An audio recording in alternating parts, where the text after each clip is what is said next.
बोल सकते? दुखी हूँ, इतनी दुखी हूँ कि खुशी का इजहार कर रही हूँ कि जो है ना वो ज़मीन पे ज़मीन खरीदने की जगह नहीं है और वो चांद पे ज़मीनें खरीदेंगे अब। लाइक वाओ यार, क्या कमाल हो गया। अभी ऐसा है कि आज पाकिस्तान से बैठ करके आनम जी आप कहिए भारत माता की जय।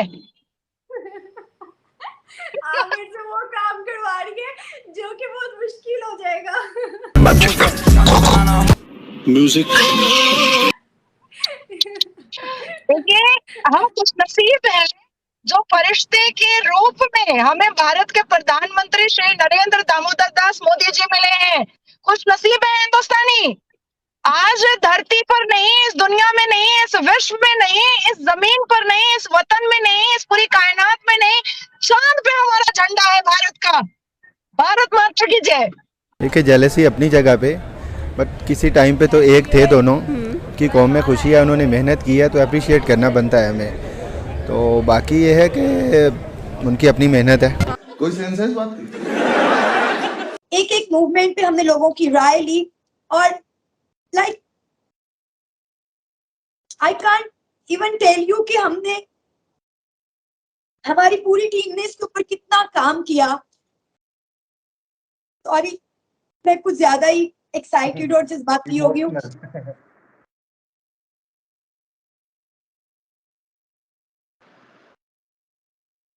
अरे मुझे चक्कर आने लग गया। मेरे लूज पाम जो है वो खड़े हो गए जब मुझे समझ नहीं आ रहा था कि क्या हो रहा है। लाइक एक टिकटिकी बंधी हुई थी कि यार क्या होने वाला है, क्या होने वाला है। बिकॉज बड़े अरसे से हम इसरो को फॉलो कर रहे थे और शायद इंडिया से ज्यादा पाकिस्तानियों को इंतजार था भारत के चांद पर लैंड करने का।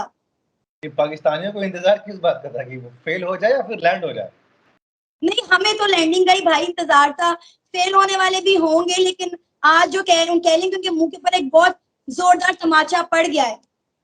आपको पता होगा कि वो कौन सी है? इंडिया पहुंच गया है चांद पर और हम बिजली के बिल जमा करवा रहे हैं। ये मिठाई जो मैंने कमिटमेंट की थी और मैंने कहा था अभिषेक भाई को आज से 3 दिन पहले, मैं कहा मिठाई आएगी और बिलीव मी कि मैंने चंद्रयान की खुशी में ये मैंने 2-3 घंटे पहले, हालांकि कुछ लोगों ने मुझे कहा कि नहीं, मैं कहा खैर है कोई नहीं, मिठाई फिर भी हम खाएंगे, हमें फिर भी खुशी होगी। लेकिन ये है वो मिठाई, बर्फी है और सारा कुछ मुझे वैसे भी पसंद है। मैं कहा यार ये तो बहुत बड़ा मौका है तो मैं मिठाई भी एंजॉय जी में वो तरक्की करता है। ये बाकी चीज़ों में वो तो अब आ गया कि अभी तो सिर्फ चांद पे लैंडिंग की है ना, अभी तो ये पहला पड़ा था।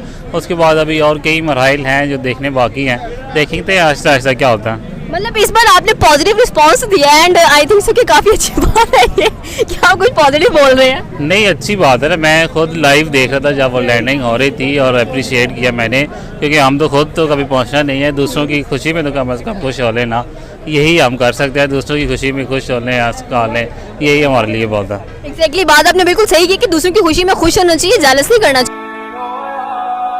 तो आपको क्या लगता है कि जैसे बाकी ममालिकों के लोग उनको अप्रिशिएट कर रहे हैं, ट्वीट्स कर रहे हैं, हमारे मुल्क में से हमारे जो गवर्नमेंट हैं वो क्यों नहीं इनको अभी तक ट्वीट कर पाए, इनको मुबारकबाद दे पाए? हमारी गवर्नमेंट होने ये तो कभी खैर होगा भी नहीं, क्योंकि अवाम का फिर रिएक्शन आ जाता है कि हम इंडिया को कंग्रेचुलेट कर रहे हैं सरकारी सतह पे, हमने खुद क्यों नहीं कुछ किया।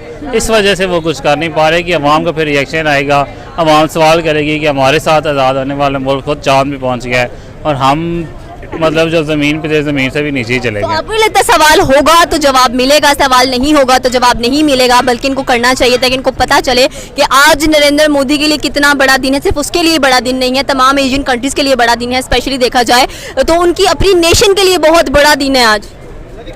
हम भी सवाल क्या करें, सवाल पहले कुछ हो नहीं रहा, रोटी मिल नहीं रही, चांद पे जाने के क्या सवाल कर सकते हैं। बिजली के बिल देख लें, वो माशाल्लाह से उसकी चीखें मरीख तक पहुंच चुकी है। इंडिया भी चांद पे पहुंचे, हमारी चीखें मरीख पे बहुत पहले की पहुंच चुकी है। अब इंडिया आगे जाएगा, पहले तो वो चांद पे सुनेगा हमारी, उसके बाद फिर वो मरीख के लिए जाएगा, सिर्फ वहाँ पर हमारी चीखें सुनेगा और यही हमारी चीखें तक पहुँच जाएंगी। खुद तो हमने कभी नहीं पहुँचना।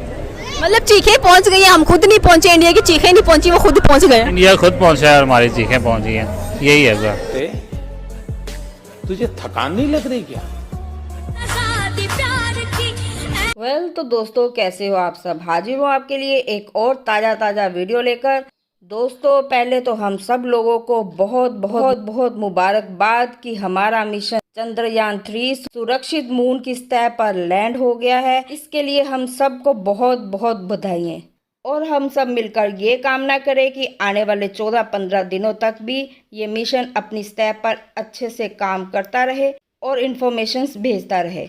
दोस्तों जैसे कि चंद्रयान 3 लैंड हुआ और उधर पाकिस्तानी मीडिया में वीडियोस की बौछार आ गई, मैं आपके लिए कुछ चुनी हुई बेस्ट वीडियोस क्लिप्स लेकर आई हूँ। तो पाकिस्तान में इस चंद्रयान 3 के मिशन के कामयाब होने पर कैसी चर्चाएं चल रही हैं, आए इस वीडियो में देखते हैं। वीडियो थोड़ा सा लेंथी है लेकिन बहुत ही मज़ेदार है, इसे पूरा देख और आपकी अपनी मेरी हम सब की कामयाबी का जश्न मनाएं। तो चले फिर वीडियो देखते हैं। और आगे बढ़ने से पहले दोस्तों मेरे चैनल को लाइक, सब्सक्राइब और शेयर करना ना भूलें। जय हिंद। पे अभिषेक जी और सुमित जी, हम लोग तो बहुत टाइम से एक्साइटेड थे कि जी क्या होगा। और 1-2 दिन पहले जब फवाद चौधरी साहब ने मुबारकबाद दी तो मैंने कहा लो जी तो चमत्कार ही हो गया। तो मैंने कहा आज सूरज किधर से निकला है कि फवाद चौधरी मुबारकबाद दे रहे हैं और फवाद चौधरी कह रहे हैं कि पाकिस्तान के टीवी चैनल्स को लाइव टेलीकास्ट करना चाहिए। Yes. और बहुत मुबारकबाद हो। वैसे मिठाई तो मैंने भी रखी थी, मुझे क्योंकि लड्डू पसंद है तो इसलिए मेरे पास लड्डू है। और बर्फी भी मैं है। आप दोनों जो है ना जो हरकतें कर रहे हो, ये और देखिए हमने गुलाब जामुन भी रखे हुए हैं। ऐसी क्या बात है? फतेह भाई का गुलाब जामुन मस्त है। छोड़ने लगी, ये देखिए बलून भी मैंने छोड़ दिए और ये भी है। और बहुत मुबारक हो, स्पेशली इंडिया के लिए बहुत बड़ी सक्सेस है। और यकीनन हम दुआ करेंगे कि आगे भी हम इसी किस्म की आप लोगों को देखते रहे काम करते हुए और सक्सेस करते हुए और पैसा कमाइए और हमें उधार दीजिए और हाय हाय कीजिए।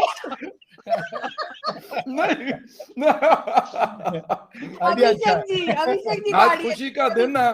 अभिषेक आज जी वैसे ये बात नहीं करनी चाहिए थी आरजू को, लेकिन नहीं करनी हाथ से जाने नहीं दिया। इन्होंने कहा कि इमोशनल होके क्या पता है मोदी जी एक थैला इधर फेंक देना कि यार थोड़ा एक थैला इनको दे ही दो। तो अभी क्या कहेंगे? वो साउथ अफ्रीका में बहुत बिजी है। और अब मैं यही कहूंगा कि now there is no stopping, there is no looking back, there is no turning back, all the way, all the वे।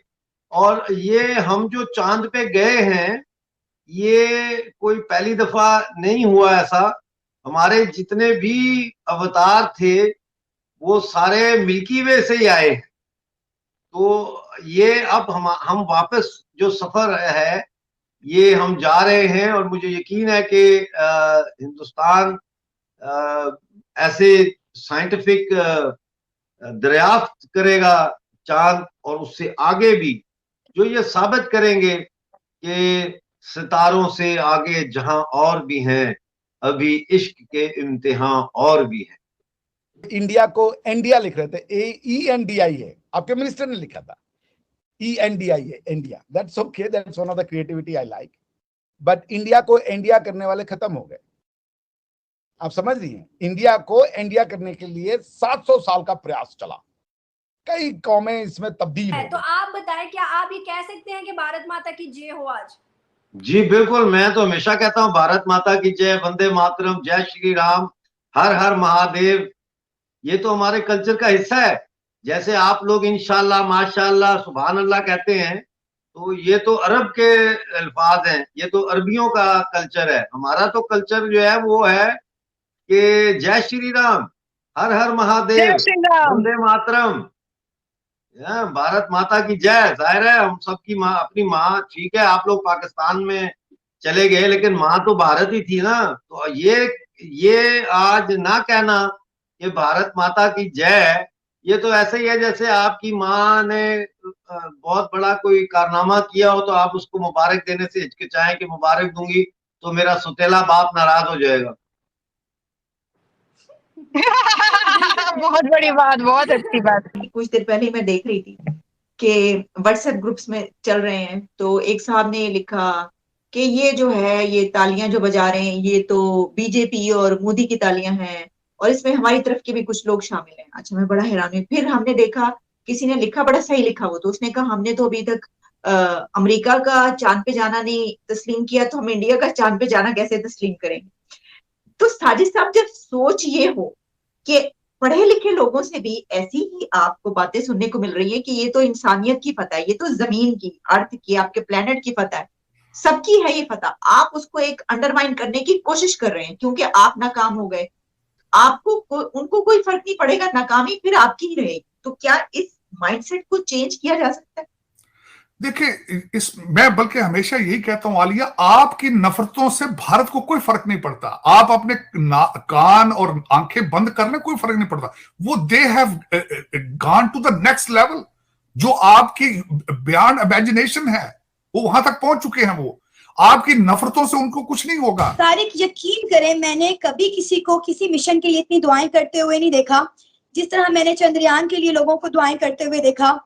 मसाजिद में लोग जा रहे हैं, बच्चे मदरसों में जा रहे हैं, वहां पर डिफरेंट तरह के मतलब हिंदू कम्युनिटी अपने मजहब से रिलेटेड वहां पे पूजा पाठ कर रहे हैं। तो इतने लोगों की दुआएं थी तारिक, इतने लोगों की दुआएं थी। तो आप मुझे बताएं, वो कहते हैं ना ईश्वर अल्लाह एक है, ईश्वर अल्लाह एक है। आज नासा ने भी नाक रगड़ ली है इसरो के सामने, घुटने टेक दिए हैं नासा ने इसरो के सामने। हमारे वैज्ञानिक, हमारे साइंटिस्ट आज पूरी दुनिया में छाए हुए हैं। द सेकेंड थिंग इज कि आप सोचो ना कि भारत यहाँ पर रुकने वाला नहीं है। सितंबर में हमारा एक और जो है इसरो जो है लॉन्च करने वाला है आदित्य अल्बन मिशन। उसके बाद फिर एक और है जो शुक्रयान ग्रह जो वेनस पर भेजने वाला है। तो ये सारी चीजें बहुत अट्रैक्टिव है ना कि बिल्कुल ऐसे ही। पाकिस्तान का हर जो इम्पोर्टेंट कोई डिपार्टमेंट है, उसके जो इम्पोर्टेंट तरीन ओहदे होते हैं, वो बुनियादी तौर पे आप खुद ही देख लें कि कहीं ना कहीं कोई ना कोई जो है वो रिटायर्ड मिलिट्री पर्सन जो है वो बैठा होता है। और ये शुरू से लेके एक रिवाज बन गया है as a matter of right, specifically general Zia के ज़माने से लेके। तो इसको आप यूँ समझ लें कि ये करप्शन की एक शक्ल है जिसके कई डायमेंशंस हैं। एक तो आपके पास अगर कोई डिज़र्विंग पर्सन है उस महकमे के अंदर जिसकी सर्विसेज हैं या एक्सपर्टीज़ हैं, एक तो उसकी जो राइट बनता है वो डिनाई होता है, और ऊपर से एक आदमी जो ऑलरेडी सर्विस कर चुका, उसके लिए वो पेड ऑफ हो चुका, वो आके फिर दोबारा जो है एक ऐसी पोस्ट ऑक्यूपाई करता है। हालांकि उसको अपनी प्रीवियस पोस्ट से इसलिए एक्सक्यूज़ किया गया कि अब उसके अंदर वो सलाहियतें और वो चीज़ें नहीं हैं जिसकी कोई पोस्ट जो है वो डिमांड करती है। यानी ये आप खुद देख लेना, नफ़ी का कानून जिसको कहते हैं कि आप आदमी को रिटायर्ड क्यों करते हैं। एक प्रोफेसर को 63 इयर्स की उम्र में आप क्यों रिटायर्ड करते हैं? और अगर आप ये करते हैं तो ये फिर उसके बाद आप उसको उठा के एक ऐसे ओहदे पे रख लें जहाँ उससे ज़्यादा रिसर्च वर्क या स्टूडेंट के साथ ज़्यादा इंटरेक्शन या ज़्यादा एनर्जी या ज़्यादा ब्रेनस्टॉर्मिंग की ज़रूरत है।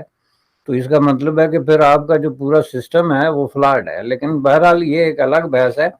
इस वक्त जो सेलिब्रेशन वो कर रही है जी, जो इस वक्त दुनिया के इंडिया का जो चौथा नंबर आ गया है मून लैंडिंग में, और पहला नंबर आ गया है जो साउथ पोल के हवाले से, तो जाहिर है इंडिया में एक बड़े पैमाने पे हो रहा है, सेलिब्रेशन हो रही है, पाकिस्तान में भी हो रही है। कुछ लोग हैं जो बुनियादी तौर पे इसके मुकाबले में भी खड़ा होने की कोशिश कर रहे हैं कि हमारा क्या है जी, कंपेयर कर रहे हैं, which is a good thing कि ठीक है, आप अगर इस तरीके से इंस्पायर होते हैं और समझते हैं कि आप कोई तरक्की कर सकते हैं या कोई नया रास्ता इख्तियार कर सकते हैं तो वो भी ठीक है। लेकिन इसके अंदर इससे ज़्यादा जो है मुझे लगता है वो एक जेलसी और इस तरह का एक आंसर है। चूंकि देखें ना प्राउड फील कर रहे हैं लाइक कि मतलब दुनिया की 5वीं बड़ी इकोनॉमी आपका मुल्क, हर चीज आपके अपने मुल्क में बन रही है, एक्सपोर्ट में आप लोग नंबर 1 है, चांद पर भी आज आप लोगों ने झंडे गाड़ दिए, वहां पर जहां दुनिया का कोई बड़ा मुल्क नहीं गया और इंडिया आज वहां पर भी पहुंच गया है। तो एज अ इंडियन कैसा फील कर रहे हैं? मतलब मैं तो अपनी फीलिंग्स बता नहीं पा रही हूँ, आप बताएं क्या जज्बात है? Like already all over the world India को जितनी रिस्पेक्ट दी जाती है, इंडिया के प्राइम मिनिस्टर नरेंद्र मोदी साहब को जो रिस्पेक्ट दी जाती है, तो अब वो लेवल आपका मजीद कितना बढ़ने वाला है? क्योंकि आप लोग तो भाई पूरी दुनिया पे छा गए हैं अब। आयुब जी अभी कह रहे थे कि अभी इम्तिहान और भी बाकी है, तो हमारा इसरो जो है उस इम्तिहान की दौड़ में ऑलरेडी लग चुका है। हमारे वैज्ञानिक जो हैं वो ऑलरेडी आदित्य बोल करके हमारा एक और रॉकेट तैयार है जो सितंबर में लॉन्च होने वाला है, जो सूर्य पर जाने वाला है, सन पर। तो और उसके बाद फिर हमारा वेनस पर भी एक रॉकेट लॉन्च होने वाला है, उसकी भी तैयारी चल रही है। और मुझे पूरी उम्मीद है अपने इसरो की टीम पर, अपने वैज्ञानिकों पर। और जो पीछे से इसके पीछे एक बहुत बड़ा मैसेज है जो ये कह रहा है कि इंडिया साइंस और टेक्नोलॉजी के हवाले से इन 4 मुल्कों के करीब करीब पहुंच गया है। चूंकि किसी उसमें जरूरी नहीं कि आप हर चीज में सबूत दें कि ये भी हमने कर लिया, ये भी एक चीज बाज औकात आप सिंबॉलिकली जो है वो यूज करते हैं। इंडिया जो है वो 5th लार्जेस्ट इस वक्त इकोनॉमी मानी जा रही है। By the end of this decade जो है वो इंडिया की जो इंडिकेटर्स हैं और जो उनके दावे हैं, जो अदाद शुमार हैं, वो बता रहे हैं कि वो बहुत आगे निकल जाएगा। इस तरह के टीके लगाए जाते हैं। आज मेरी उसी कौम से एक रिक्वेस्ट है कि खुदारा ये नफरतों के दरवाजे बंद करके भारत से कुछ सीखो, भारत के मॉडल को सामने रख के चलो, मोदी साहब के मॉडल को सामने रख के चलो। नेशनलिज्म का मॉडल है वो। मैं और किसी गलत आइडिया ना उससे लिया करें। मैं मोदी जी की बात करता हूं, उनके नेशनलिज्म की तो फौरन कह देते हैं शायद ये मोदी जी का भगत है। ये भगत उसमें देखें, हिंदुस्तान में किसकी सबसे ज्यादा पॉपुलेशन है? हिंदुओं की, और उन्होंने उनको नेशनलिज्म दिया है। ये मेरा मॉडल है। मैं